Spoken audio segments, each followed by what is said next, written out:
الزمالك حكاية تاريخ، الزمالك عراقة وأصل، الزمالك نجوم وأساطير، الزمالك أبيض بخطين حمر. أهلا بيكم في الحلقة الثالثة من حكاية زمالك، واللي بنقدمها لكم خلال شهر رمضان المبارك، وبنكلمكم فيها عن حكاية من حكايات الزمالك على مدار 115 عام. وعشان تعرف حكاية النهاردة تابع معانا الحلقة، يلا بينا.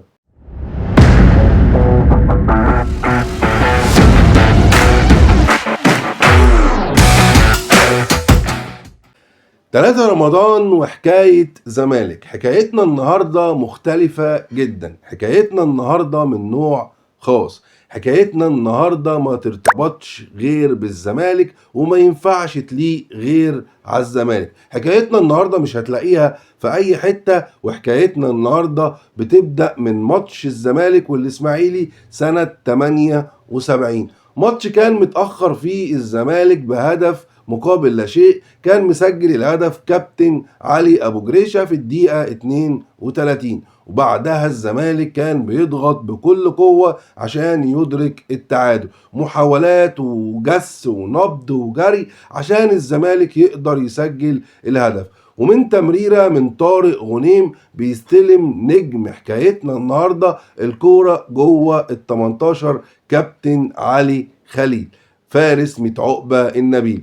كابتن علي خليل بيستلم الكوره جوه ال 18، بيلف ويدور حوالين الكوره وبيعمل فنت وبيسدد تسديده قويه، والكوره جوه الشبكه، والحكم الدولي احمد بلال بيصفر ان الكوره هدف، ومعاها نتيجه التعادل 1-1. وبعد اعلان الحكم احمد بلال عن هدف التعادل لنادي الزمالك بتحصل ثوره كبيره في الملعب، صخب في المدرجات، جهاز فني بيعترض، لعيبة الإسماعيلي بتعترض بشكل قوي، وأصبحت الأجواء متوترة جدا جدا، وهرج ومرج في الملعب والجميع على أعصابه. بيقرر الحكم أحمد بلال إن يروح للمساعد الأول بتاعه عبد الرؤوف المرشدي عشان يتأكد منه من صحة الهدف، فبيقول له بيأكد معاه صحة الهدف، فبيزيد الاعتراض أكتر وأكتر، وبعض الجماهير بتنزل الملعب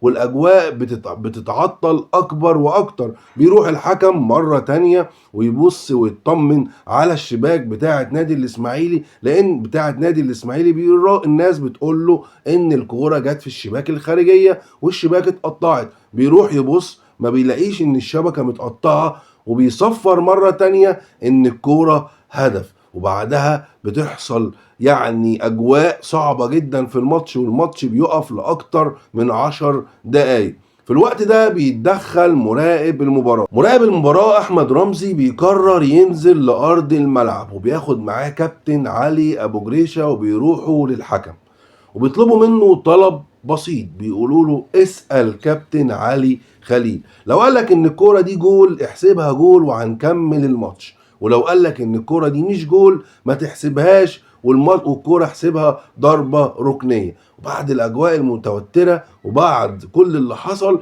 بيروح حكم المباراة لكابتن علي خليل فارس ميت عقبة النبيل. طبعا هم عارفين ان علي خليل ده اخلاقه عالية ولعيب ذو خلق عظيمة، وكابتن علي ابو جريشة يعرفه من المنتخب، ولانهم عندهم ثقة كبيرة في مصداقية ونزاهة كابتن علي خليل، ومن أجل إنقاذ الموقف طلبوا منه الطلب ده. وبالفعل الحكم أحمد رمزي بيروح لكابتن علي خليل فارس ميت عقبة النبيل وبيسأله عن صحة الهدف، وبكل نزاهة وبكل أمانة وبموقف تاريخي بيتحكى في تاريخ الكورة المصرية والعربية بل والعالمية. بيقول له يا كابتن الكورة مش هدف، وبيكتب بيه شهادة أخلاق رياضية من لاعب الزمالك السابق علي خليل.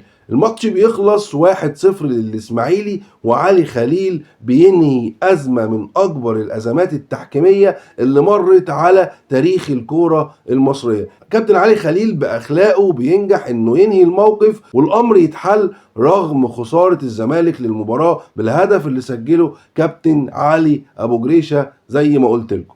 بعد المباراة وبعد الموقف المحترم من كابتن علي خليل، الواقعة التاريخية اللي كلمتكم عليها، كابتن علي خليل بيفوز بجائزة أحسن أخلاق رياضية، وبيطلق عليه في الوقت ده شيخ النقاد الرياضيين أستاذ نجيب المستكاوي لقب الأمين.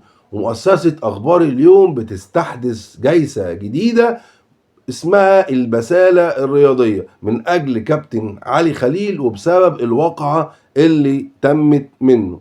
خلصت حكايتنا النهاردة، حكاية 3 رمضان، الحكاية النادرة جدا لكابتن علي خليل، الحكاية اللي ما بتحصلش غير في الزمالك، الحكاية اللي بتوريك الزمالك عبر تاريخه كان عامل ازاي، الحكاية اللي بتقول للشباب دلوقتي اعرف تاريخ ناديك، اعرف اخلاقه، واعرف ماضيك، واعرف الارث بتاعك عشان تقدر تشوف مستقبلك.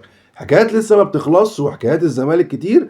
استنونا بكره ان شاء الله 4 رمضان وحكايه جديده عن الزمالك وحكايه من تاريخه الكبير. اتمنى تكون الحلقه عجبتكم ويكون طبعا مبسوط من ردود الافعال بالحلقات اللي فاتت، لكن اتمنى حلقه النهارده تعجبكم، واستنونا بكره وحلقه جديده وحكايه جديده عن الزمالك. بشكركم والسلام عليكم ورحمه الله وبركاته.